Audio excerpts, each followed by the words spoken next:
Check.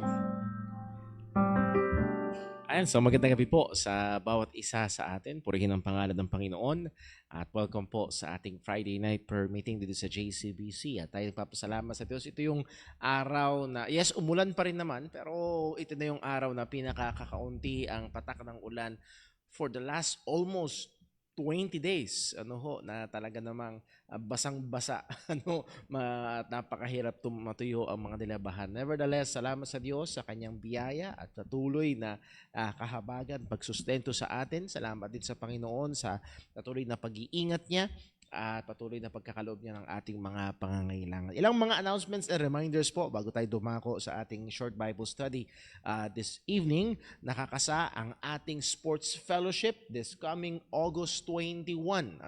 August 21, that's a Monday. At pag-pray ho natin at nawa ho, magkaroon tayo na sweet, good, and joyful fellowship together with JCBC Pandi. At isang pagmimitingan natin this coming Sunday ay yung ating color coding. Pag-usapan natin kung anong color, baka gusto nyo natin neon orange, yun ang suot natin. Hindi naman sana. So pag-pray ho natin yan at nawa ho, at meron tayong mga categories, sports categories na dyan. Please sign up muli ang mga naka-sign up lamang ang makapaglalaro. So huwag natin isipin na sobrang galing natin. Dadating na lang ako sa court doon at saka ako sa no. Hindi naka-sign up, hindi ho maglalaro. So please do sign up. At nawa ho ito'y maging muli at magkakaroon ng siguro tayo at this coming Sunday titingnan ko na ho at kung meron mga multiple gusto magrepresenta sa categories, baka magkaroon na tayo ng mini competition dito hanggat kaya. At kung hindi man, mag-jack and Poy na lang sila kung sino. At meron tayo iba't ibang mga categories po dyan. So pag-pray po natin. And then also this coming Sunday, first Sunday of August, mga kapatid, August na. August, tapos months na. Napakabilis ng taon ho na ito. Purihin ang Diyos sa kanyang katapatan. At ilan hong again bilang first Sunday this coming Lord's Day ay meron tayong Lord's Supper. So pag-pray ho natin yan. And then Lord willing ay next Lord's Day ay magkakaroon tayo ng ating couples fellowship. So pakisama ho sa prayer ang mga activities ho na yan and mark it in your calendars and let's make efforts to be present at nawa ho ito'y gamitin ng Panginoon patuloy sa ikakaluwalhati ng kanyang pangalan at sa ikakatatag ng mga mananampalataya dito sa iglesia ho na ito. Okay, so yun ho ang ating mga announcements and reminders muli ho, I believe this coming Lord's Day also yung ensemble. At kung meron gusto pang sumali sa ensemble, ay ina-encourage ho natin ay practice ho after around 12:45 this coming Lord's Day. Okay, so yun ho ang ating mga announcements. Dumako ho tayo sa isang awitin ng pananampalataya. Iligin natin si Bro Junjun na tayo ho ay pangunahan. Mag-stay po tayong lahat.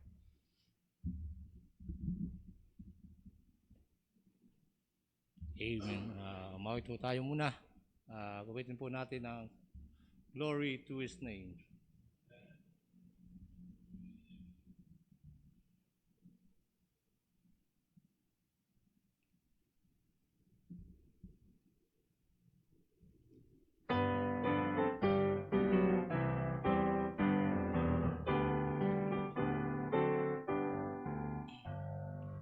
Down at the cross where my Savior died, down where the cleansing from sin I cried, there to my heart was the blood applied.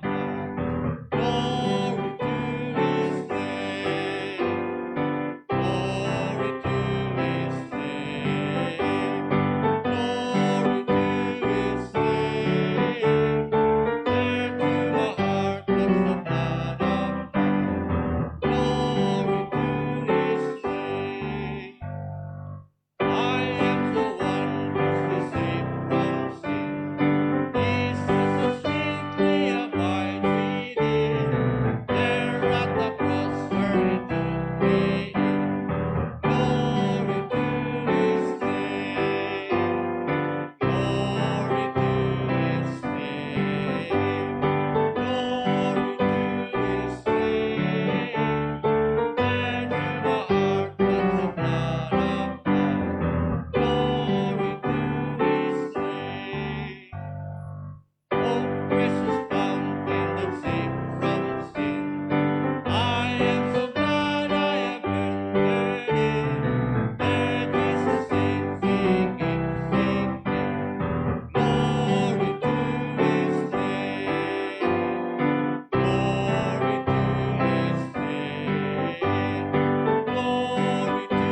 Purihin po ang pangalan ng Panginoon at tunay ang lahat ng kaluwalhatian ay sa kanyang pangalan lamang. Glory to His name.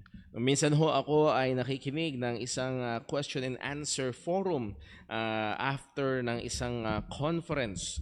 At ito'y sa Amerika ginawa. At hindi ko maalala yung pinakatanong pero hindi ko makalimutan yung punto na sinabi ng isa sa mga panelists na sumagot doon sa tanong, isa sa mga pastor na nag-preach doon sa conference na yun. At ang sabi niya ay 50 years ago, it quote-unquote pays to be a Christian. Pag nilagay mo sa resume mo na ikaw ay Christian at faithful member ng church na ito ay may benefit sa pag-a-apply sa trabaho. Ibig sabihin niyan tinitingnan na ikaw ay isang tao na merong mataas na moral standard. At ang sabi nga nitong mangangaral na ito, that is few decades ago. Sa panahon natin ngayon, pag nilagay mo na you are Christian, higit sa malamang ito pa ay magiging deterrent upang ikaw ay matanggap sa trabaho. Ikaw ay titignan na merong mababa o merong kabababang pag-iisip. Ikaw ay titignan bilang isang tao na merong hindi bukas na pananaw sa maraming mga bagay at titignan ka bilang isang masamang tao. That means, ang punto ho, kaya ko sinabi ho yan, sa panahon natin ngayon, sa praktikal na kalagayan, sa kaisipan ng mga hindi mananampalataya, it doesn't pay. Hindi masyadong parang disadvantage ang pagiging Kristiyano. And that is true sa kasalukuyan nating kalagayan. Nevertheless, as we have been studying, tayo bilang mga mananampalataya ay hindi nakatingin sa magiging benefit or disadvantage ng utos sa atin ng Panginoon na tayo ay magkaroon ng takot sa Kanya. Whether it be advantageous or whether it be a disadvantage to us, practically speaking, or sa atin hong pamumuhay dito sa lupa, we are still commanded to fear God and keep His commandments. Ito ay totoo pa rin. Nais ko hong tignan natin ngayong gabi as we have studied the manifestations of God, the fear of God sa buhay ng isang tunay na Kristiyano. We will now look at the benefits at merong mga kaukulang benepisyo na ang isang mananampalataya na namumuhay sa pagkatakot sa Panginoon. So tayo ho muna ay manalangin. Panginoon naming Diyos, aming Ama sa langit, kami po ay nagpapasalamat sa iyo, nagpupuri sa iyo, tunay lahat ng kaluwalhatian ay sa iyong pangalan lamang. At salamat sapagkat kinahabagan mo kaming mga makasalanan. At ikaw, Panginoon, ang siyang nagbigay ng pagsisisi at pananampalataya. Ikaw, Panginoon, ang naglapit sa amin kay Kristo.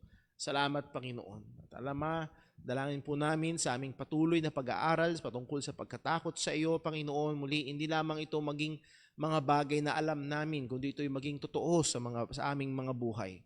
Tulungan mo kami not just to be hearers, but doers of the word.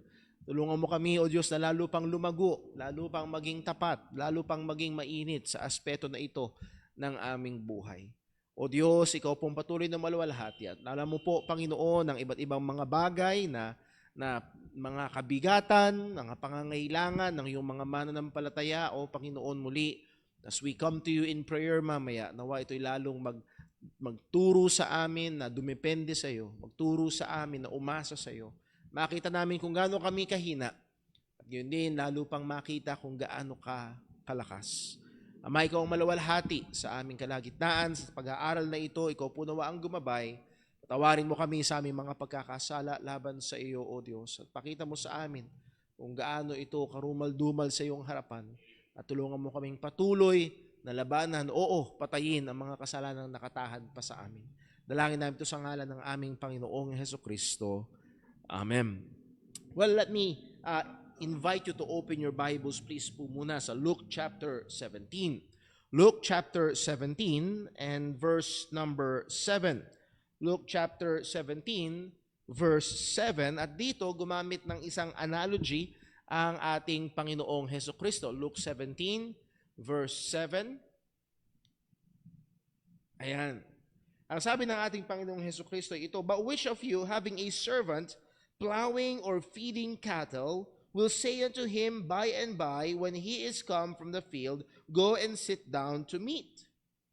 Ang sabi ng ating Panginoon, sino sa inyo ang merong alipin na nagsasaka o nagpapakain ng hayop, and then by and by, at sasabihan mo siya na, halika at umupo ka at ikaw ay kumain kasama ko.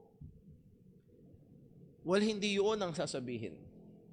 Ano daw ang sasabihin? Verse 8, "And will not rather say unto him, make ready wherewith I may sup, and gird thyself, and serve me till I have eaten and drunken, and afterward thou shalt eat and drink." And afterward thou shalt eat and drink. Hindi ba sasabihin mo doon sa servant, hindi mo sasabihin yung servant, "Oy, halika na, kain tayo." No. Ang sasabihin mo sa servant, "Pumunta ka doon, ipaghanda mo ko." Yun ang trabaho ng servant. Sasabihin ng mga tao, A or B, answer B. Ito yung ginagawa. Ito yung natural. Pagdating sa verse number 9, "That he thanked that servant because he did the things were commanded him, I trow not." Magiging napakalaking utang na loob ba? Magiging napakalaking mapagpasalamat ba? Meron bang utang na loob ang master dun sa servant kapag ginawa ng servant yung kanyang trabaho? Yung kanyang patungkulan? Answer? No. Mismo nga ating Panginoong Jesucristo. Jesus is not saying na huwag kang maging thankful. Pero again, hindi obligado yung master na express yung gratitude dun sa kanyang servant. Actually, ang magiging tugon sa verse number 10, "So likewise ye, servants, when ye shall have done all those things which are commanded you, say, we are unprofitable servants. We have done that which was our duty to do." We are unprofitable servants. Hindi kami kapakipakinabang ng mga alipin. Ginawa namin yung duty namin. And that's what being a servant means. Kailangan gawin yung duty.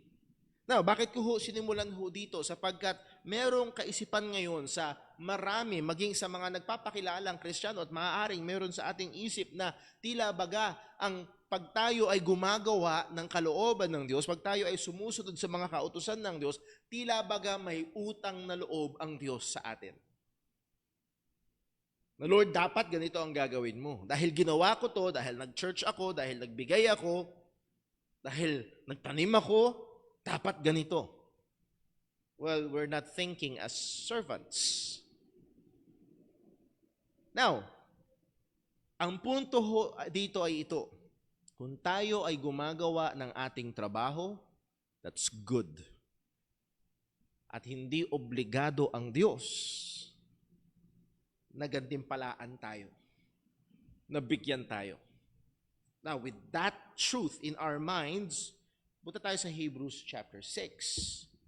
Muli, hindi obligado ang Diyos. Because we are His servants. But nevertheless, ang Diyos sa kanyang kabutihan, ang Diyos sa kanyang katwiran, ay nagagantimpala sa kanyang mga alipin. Nagagantimpala sa kanyang mga mananampalataya na gumagawa, tumutupad, sumusunod sa kanyang mga kautusan. Kaya nga ang sabi sa Hebrews chapter 6, verse number 10. Hebrews 6:10, "For God is not unrighteous to forget your work and labor of love." Teka muna, are we not commanded to love? He is our master, we are His servants, we are commanded to love and to do our work and labor of love. We are unprofitable servant. We did what we are supposed to do. Hindi obligado ang Diyos. At makikita ho natin, mas magiging appreciative tayo sa mga blessing ng Panginoon kapag naintindihan natin ang katotohanan ito. "But God, for God is not unrighteous to forget your work and labor of love which ye have showed towards His name, in that ye have ministered to the saints and do minister." And the very word minister is to serve. Why do we serve? Because we are servants of God. And we primarily primarily serve God through serving the brethren. Muli, kapag tayo ay sumusunod sa Panginoon, hindi siya obligado na tayo ay gantimpalaan, pero sa kabila ng iyon, ang Diyos sa kanyang kabutihan ay nagagantimpala pa rin. And with that on our minds, as we have been studying ang pagkatakot sa Diyos, tayo ay obligadong matakot sa Diyos. Not just being believers, as being God's creature, being created in the image of God. This is what it means to be man. Fear God and keep His commandments, for this is the whole duty of man. For this is what it means to be man. Ang matakot sa Diyos, hindi lamang ito sa mananampalataya, ito isa lang. Kaya pag ang isang tao ay walang takot sa Diyos, siya ay nasa kasalanan. Hindi ito para sa mga Kristiyano lamang. And we have studied itong pagkatakot sa Panginoon ay two sides of one coin. And one side is the fear of dread, na talagang matakot ka sa Diyos dahil talagang nakakatakot ang Diyos. It is a fearful thing to fall into the hands of a living God. But on the other side is the fear of honor. Yung pangkamangha sa Panginoon. Sabi nga ni John Murray, it's a controlling sense of the majesty and holiness of God and the profound reverence. Yung matindi, malalim, napaka-profound na pagsamba, pagluhalhati sa Diyos, na pag nakikilala natin, nauunawaan natin kung gaano siya karilag, kung gaano siya kabanal. That's why we studied yung mga katangian ng Panginoon. We studied the essential components of the fear of God, and that is knowing or having a biblical knowledge of who God really is.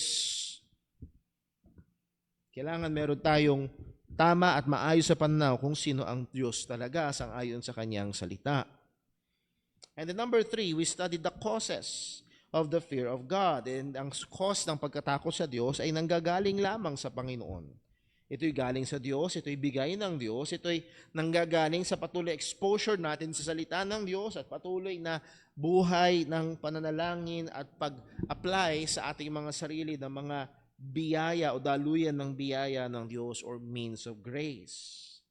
And last Friday, pinag-aralan naman ho natin yung manifestations.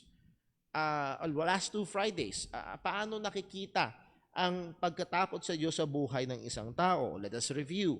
Ang pagkatakot sa Diyos ay makikita in departing from evil. Merong aktibong paglayo sa kasalanan. Ang pagkatakot sa Diyos ay nakikita na merong hatred sa kasalanan. Hatred sa kasalanan o sa kasamaan. Pangatlo, nakikita ito sa upright living, sa matuwid na pamumuhay. So hindi lamang siya basta walang ginagawang masama, meron siyang aktibong matuwid na ginagawa. Pang-apat, ang pagkatakot sa Diyos ay nakikita sa pagkakaroon ng kagalakan sa salita ng Diyos. His delight is in the law of the Lord, and in His law that He meditate day and night. Ang pagkatakot sa Diyos ay nakikita in a life of worship, na handun yung pagsamba sa Panginoon. It is also seen or manifested in trusting God. Ang pagkatakot sa Diyos ay nakikita in faithful service to God. At isa sa mga punto na naging special sa akin, lalo na nung pinag-aralan natin ito noon pa, many years ago, is yung pagkatakot sa Diyos ay nakikita sa pagte-take ng risk para sa Panginoon. At meron tayong ginawang halimbawa dyan, lalo na yung mga midwives nung dun sa lugar ng Egypt. Ang utos ng hari ng Egypt, pag lalaki ang bata ang Hudyo, patayin. Pero ang sabi ng Biblia, these midwives feared God. And they did not obey Pharaoh or the king of Egypt. So in that way, they took risk.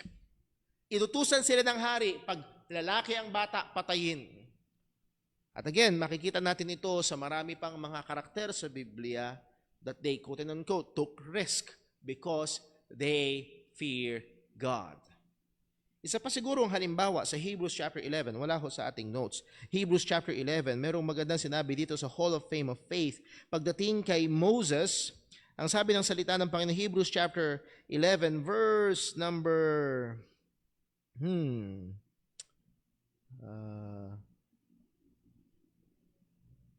Dahil lang ho, kailangan kong makita.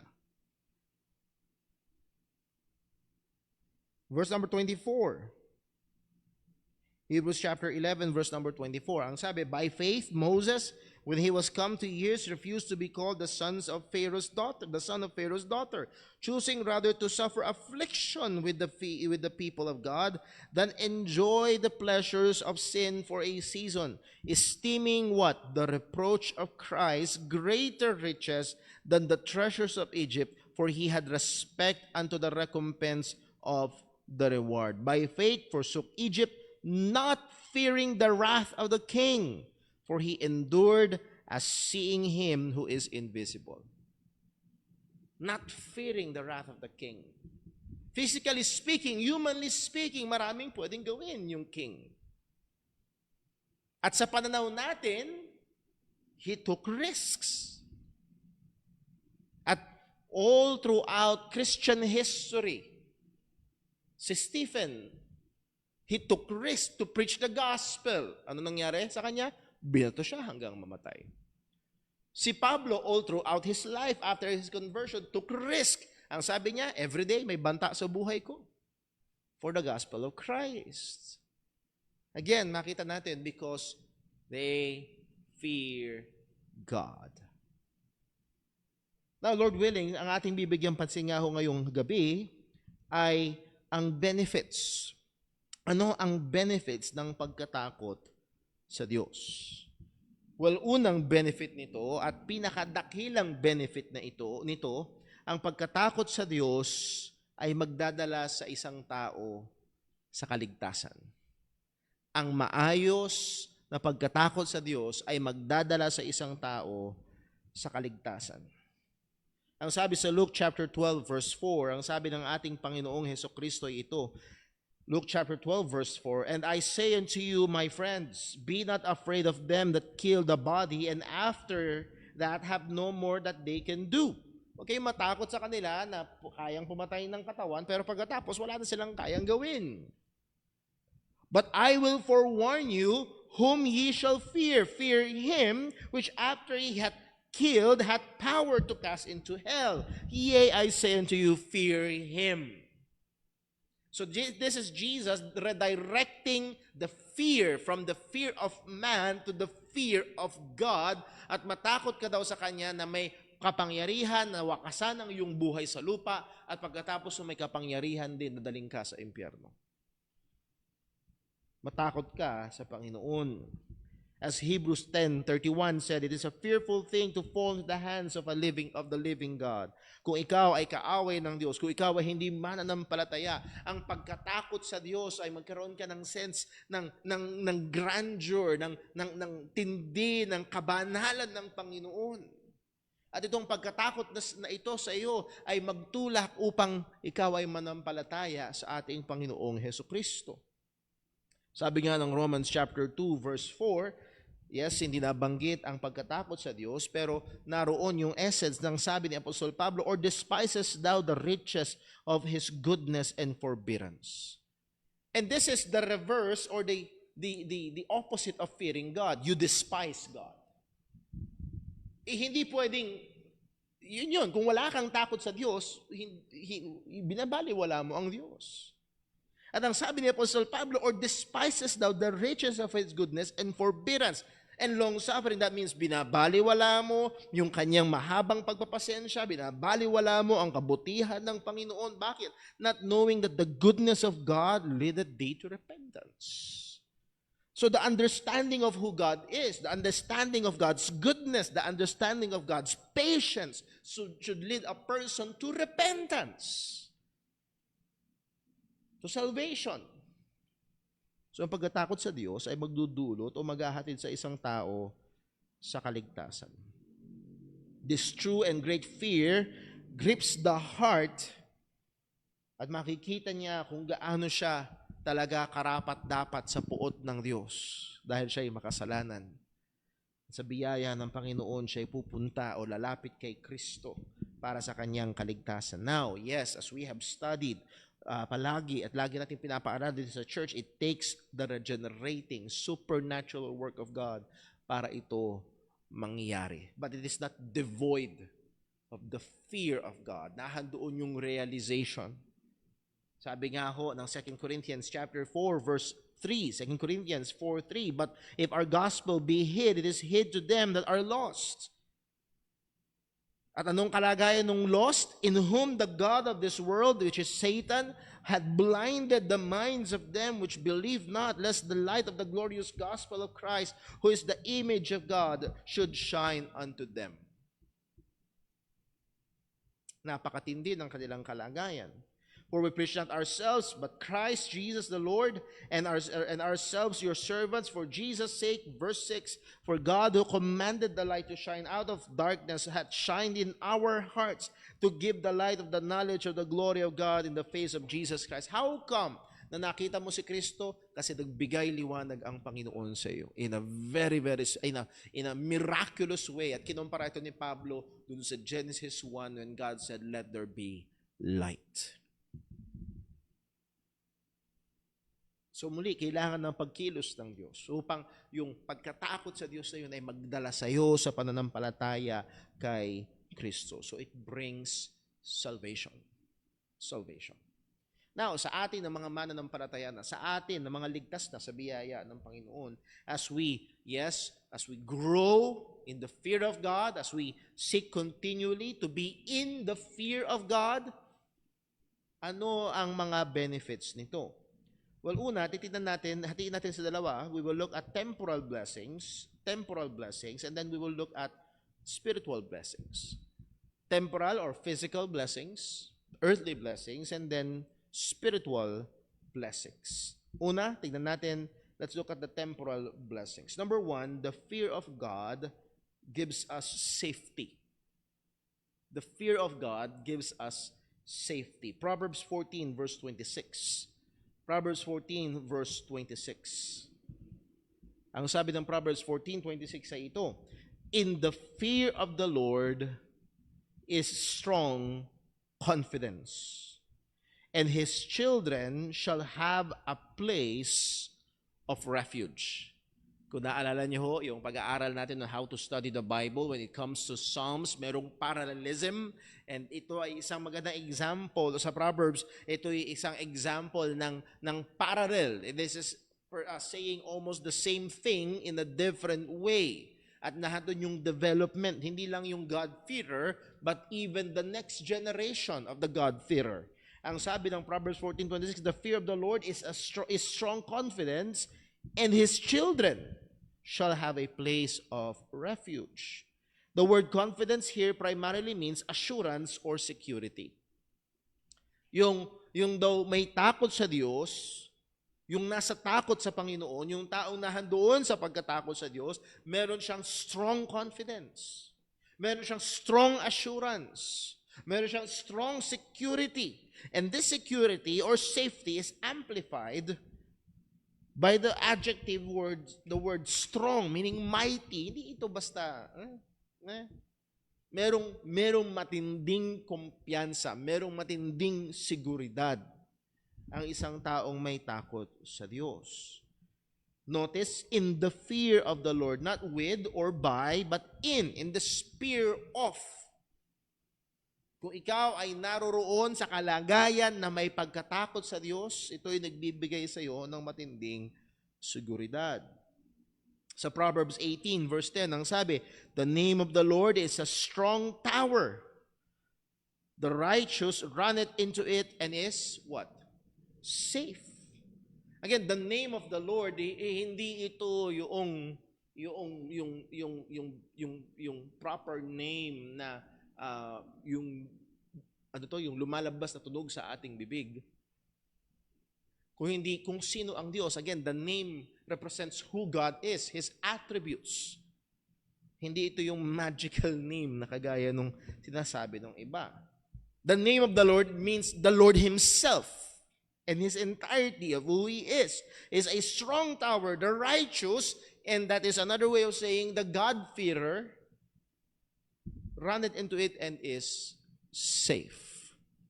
Siya ay may safety sa Panginoon. And this safety is not limited to himself. Ang sabi doon sa Proverbs 14:26 kanina, and his children shall have a place of refuge. Now, given, hindi garansya na pag ang magulang ay mananampalataya at may takot sa Diyos, ang kanyang mga anak ay magiging mananampalataya at magkakaroon din ng takot sa Diyos. Hindi garansya. Hindi garansya. Pero humanly speaking, mas malaki ang posibilidad. Ayoko gamitin yung salitang tsansa. Mas malaki ang posibilidad. As we expose our children to who God is, mapakilala natin sa kanila ang ating Panginoon, mapakilala natin sa kanila si Kristo, ang Ebanghelyo ni Kristo, at ang prayer natin kung paanong tayo ay kumubli at nag-seek ng salvation kay Kristo, ganun din sila. Kung maaaring nabasa ng ilan ho sa inyo, yung nirepost kong quotation from Charles Spurgeon, ang sabi ni Spurgeon, sa pagtungtong ng anak nyo na kaya niya nang umunawa, ang una niyong ipaunawa sa kanila ay si Kristo. They need. And this safety is not limited to physical, worldly safety. Not only financial, not only material, but I would say, hindi ito labas doon. Now, may tendency tayo kasi, it's either to be on the opposite side of the spectrum. Yung iba, masyadong material. Ang akala sa Panginoon, ang benefit sa Diyos, puro material, puro physical, puro financial. Yun namang iba, ang reaksyon, hindi. Puro spiritual, puro hindi dito sa kabila. It's both and. Hindi malayo at hindi imposible sa Panginoon na magpala materially, magpala physically, kung yun ang kanyang kalooban dito sa buhay na ito. At the same time, sa kabilang buhay. At isa sa mga matitinding pagpapala, as if you, meron pa bang titindi? As sabi ko nga ho sa inyo, for the last few weeks na ating pinag-aaralan ng Romans chapter 8, napakatindi ng epekto sa akin ng verse number 30, 31 and 32. What shall we say then to these things? Since God be for us, who can be against us? Meron pa bang titindi doon? God is for us, hindi sa kabilang buhay, kundi God is for us right now. At hanggang sa kabilang buhay, at hanggang eternity. What could be a greater blessing, greater safety? And this safety, as we have said, extends to these children. Meron ho gumawa ng pag-aaral na merong isang lalaking kriminal siya, masama siyang tao, at tinrace nila yung naging lahi niya. Yung mga naging anak at naging anak at naging anak at naging anak at naging anak at kung ano ang mga buhay nila. At marami ay mga wasak na pamilya, maraming may mga records din, maraming mga divorce. Hindi ibig sabihin lahat sila masama, meron ilang mga napabuti, pero karamihan papunta sa direksyon ng masama. At tinignan nila ang linya ng tao na nangangalang si Jonathan Edwards. Isa sa mga pinakakinikilalang, pinakamahusay na theologian na produce ng Amerika. At tingnan nila yung lahi ni Jonathan. Hindi lahat naging Kristiyano. Pero mga abogado, mga doktor, mga presidente ng mga universities, So meron benefits. May katotohanan na ito ay may pakinabang maging sa mga susunod na henerasyon. Now, I pray na wag nating tignan gagawin ko itong pagkatakot sa Diyos para may I hope na. Dahil hindi doon nakabase ang pagkatakot sa Diyos. Ang pagkatakot sa Diyos ay nakabase kung sino ang Panginoon. And meron lamang itong daladalang benefits. The just man, Proverbs 20 verse 7, ang sabi, the just man walketh in his integrity. His children are blessed after him. Yung taong matuwid, yung taong may takot sa Diyos ay lumalakad sa kanyang integridad at yung kanyang mga anak is blessed after him. So, umuliho, napakalaking pakinabang There's safety sa mga may takot sa Panginoon at ito'y may epekto maging sa susunod na henerasyon. Number two, ang pagkatakot sa Diyos ay nagbubunga ng fulfilled and happy life and family. Happy life and family.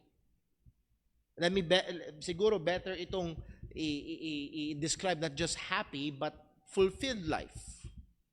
Fulfilled life and family. Sa Psalm 128, buksan po natin. Psalm 128 verse 1. A Song of Degrees. Kung naalala niyo ho, again, sa pag-aaralan sa Book of Psalms, A Song of Degrees, idikit sa malamang ito'y inaawit as the people goes up to Jerusalem to worship or goes down from Jerusalem from worship. A Song of Degrees. Blessed is everyone that feareth the Lord, that walketh in His ways. Blessed. Blessed.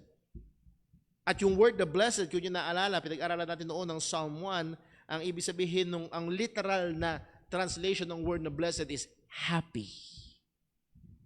Happy. Happy is the one that feareth the Lord.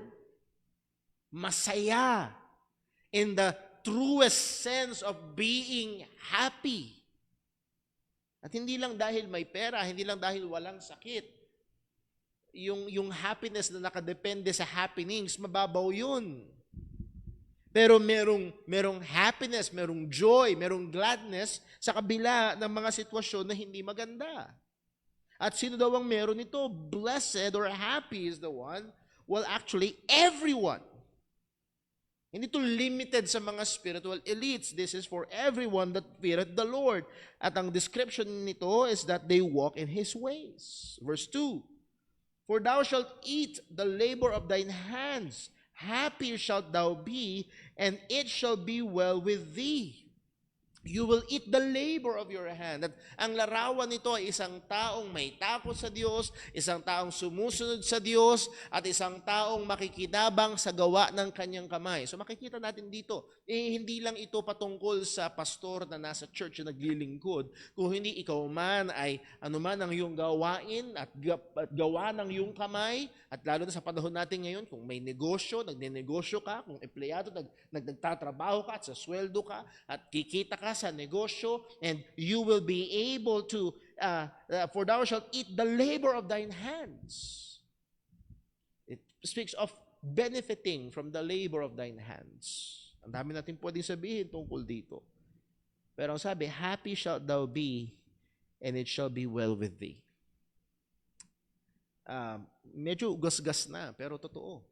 Mahirap lunukin ang pagkain galing sa masamang kamay. Hindi ito dahil may lechon ka araw-araw o may matinding handaan araw-araw dahil may takot ka sa Panginoon. Pero nahandoon yung sweet, ang tamang salita. Ano ba ginamit na salita dito? Yung sweet na pakinabang mo ng labor ng iyong kamay. At hindi lang yun, ang sabi pa sa verse 3, thy wife shall also, mga ama ng tahanan, o ikaw ay isang ama ng tahanan na may takot sa Diyos, may epekto to sa iyong asawa. Thy wife shall be as a fruitful vine by the sides of thine house. Yung asawa ay para magiging fruitful vine. Again, sa language ng Old Testament, pag ang isang vine ay walang bunga, anong ginagawa? Pinuputol at sinusunog. Ang vine na namumunga is a picture of blessings. Kasaganaan. At dito, ang vine na namumunga is a picture of nagkakaroon ng maraming anak. At sa lengguwahe ng lumang tipan, children are an inheritance of the Lord. Blessing mula sa Diyos ang maraming mga bata. Ang punto rito ay hindi, isa lang ang anak mo, hindi ka. No.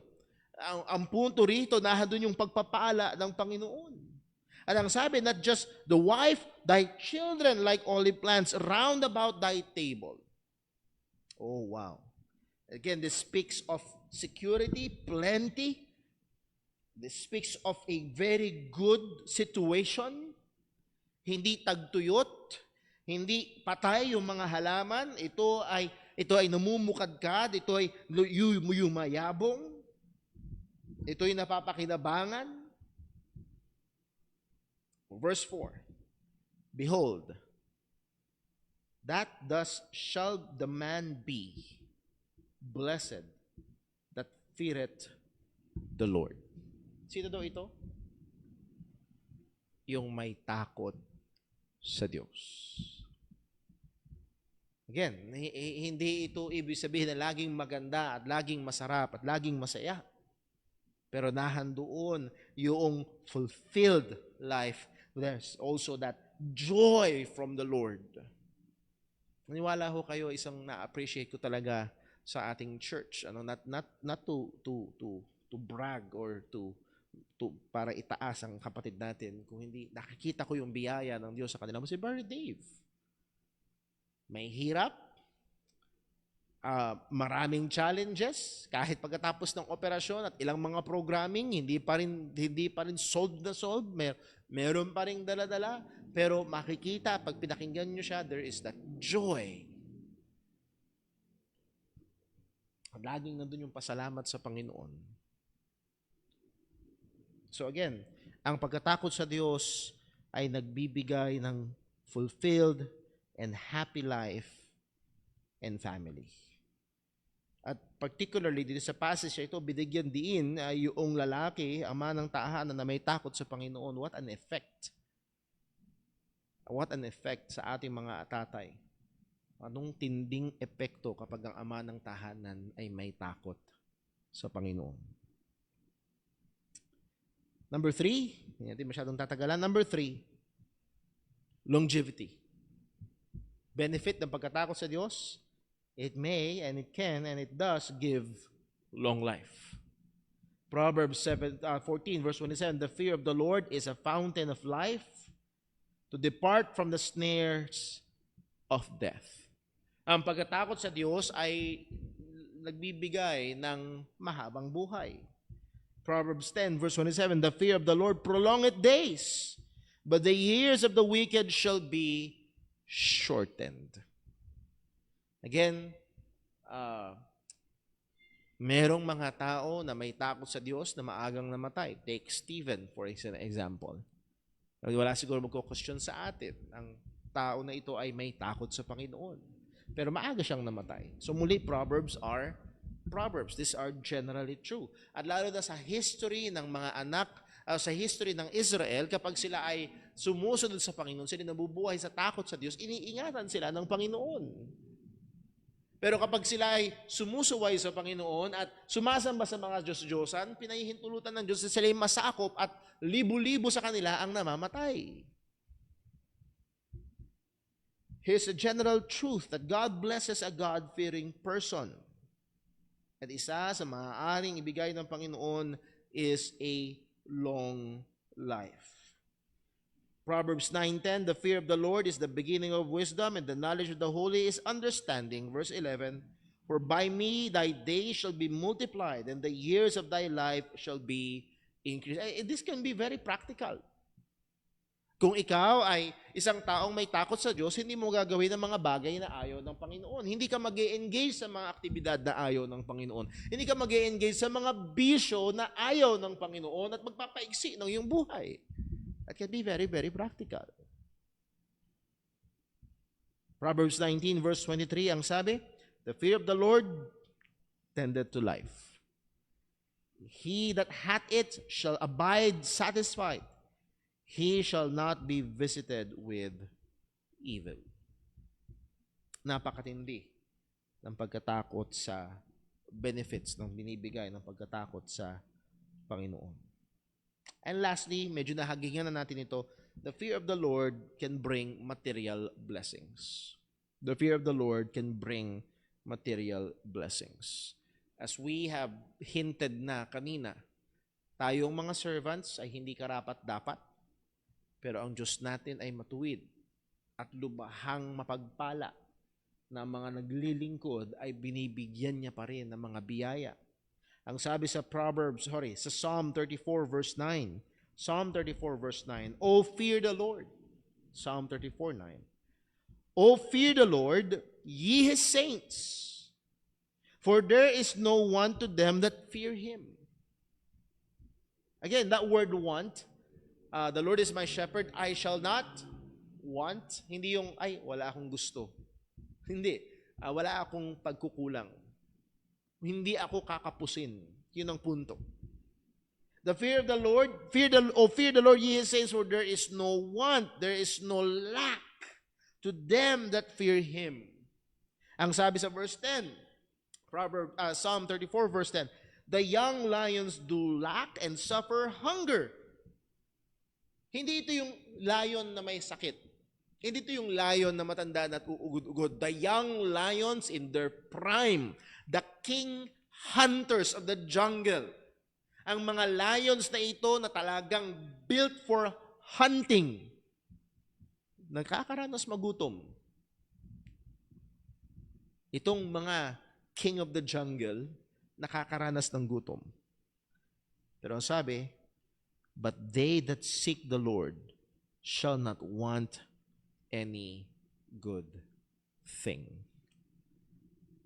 I believe si David ang nagsabi hindi ko maalala kung saan sa Psalms, pero ang sabi niya, I have been young and now I am old, but I have not seen the godly or the righteous forsaken nor begging bread. Sabi ni David, naging bata ako at tumanda ako, pero hindi ako nakakita ng isang matuwid o isang makadiyos na namamalimos ng tinapay. Kung ang Diyos ay nagbibigay ng pagkain sa mga ibon, kung ang Diyos ay nagdadamit sa mga damo, hindi kaya niya iingatan tayo? Yes, as we have said, there are circumstances because we live in a fallen world. May mga pagkakataon ang mga Kristiyano ay dumaranas ng mga pag-uusig at kakapusan at kahirapan. That's very true, but it doesn't invalidate itong sinasabi ng salita ng Panginoon na nahandoon ang biyaya niya, nahandoon ang supply niya sa mga may takot sa Kanya. A God-fearing person will work for the glory of God, will live and relate to others in an upright manner. A God-fearing person does not use his theology as an excuse for being lazy. Hindi ibig sabihin, ako'y may takot sa Diyos, hihintayin ko na lang ang supply niya. No. Ang may takot sa Diyos, gagawin niya yung trabaho niya. Ang may takot sa Diyos, siya ay makikirelate ng maayos sa pinagtatrabahuhan niya o sa mga tauhan niya. Gagawin niya ng tama at maayos yung negosyo na pinagkatiwala sa kanya ng Panginoon. And this works of the hand of the God-fearing man, God will bless. Dito tayo matatapos, Proverbs 22 verse 4. Proverbs 22 verse 4. By humility and the fear of the Lord are riches and honor and life. By humility and the fear of the Lord are riches and honor and life. Now, please, with all these wonderful benefits, huwag mong targetin yung benefits. Ang targetin natin ay yung pagkatakot sa Diyos. Dahil pwede itong bumaligtad at maging Diyos-Diyosan ang benefits. Gagamitin ko ang Diyos para makuha ang benefits. That's wrong. That's not being God-fearing. Matatakot ako sa Diyos. At anong buti ng Diyos? Na dapat lang tayong matakot sa Kanya. We are unprofitable servants. We have done what we are supposed to do. We are created to fear God. Pero sa kabila nito, ang Diyos natin na napakabuti ay nagbibigay pa ng mga biyaya sa mga may takot sa Kanya. Oh, glory to His name. Let's pray. Ang naming Diyos, aming Ama sa langit, nakakamangha. Ang kabutihan mo, Nakakamangha ang katapatan mo. Tunay, Panginoon, ang nandoon ang hila, nandoon ang tukso, na habang pinag-aaralan namin ang pagkatakot sa iyo ay mas nakatingin kami sa mga benefits, mas pinupuntirya namin ang mga benefits. Lord, wag mo pong hayaang mangyari ito sa amin. Be it far from us, O God. Bigyan mo kami ng puso na nagnanasa sa iyo, na may takot sa iyo, na nagmamahal sa iyo. Meron man o walang benefits, Lord, hindi kami karapat-dapat sa benefits. Pero Panginoon, narito ang iyong mga salita at na maging kapahingahan, maging kagalakan, maging pag-asa, maging kapahingahan nawa ito ng iyong mga mananampalataya. At sa panahon, O Diyos, ng aming pananalangin, patuloy mo kaming samahan. Ingatan mo kami, tulungan mo kami. Sa ngalan ni Jesus na pong aming dalangin. Amen. Karoon ho tayo ng 5-minute break. Ngayon ay 7, sa relo ko, 7:03. 7:08 ay bubuksan ho yung ating Google Meet. Papasa ho doon sa ating mga group chats para ho sa ating mga nasa online, and then we will proceed to our prayer time. 5-minute break po tayo. God bless po.